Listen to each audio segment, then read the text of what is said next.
Kalné pivo. Když načepované pivo ve skle nemá tu správnou jiskru, může to mít na svědomí některé z těchto příčin. Příliš nízká nastavená teplota, špatně nebo nedostatečně vyčištěné pivní vedení, turbulence sudu. Ideální je nechat sud před naražením 1 den v klidu. Pivo po expiraci. Pivo je bez pěny nebo pěna rychle opadává. Když se vám nedaří načepovat hezké pivo s bohatou pěnou, tady může být několik důvodů, proč tomu tak je.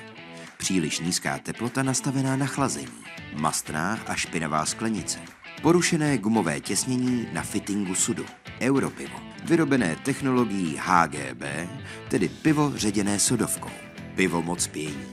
Když vám pivo hodně pění, může to mít tyto faktory.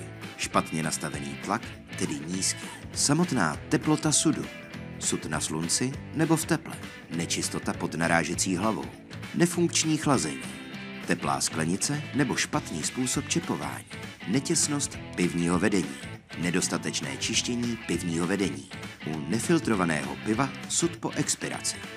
Dej Bůh štěstí a na zdraví. www.pivovarferdinand.cz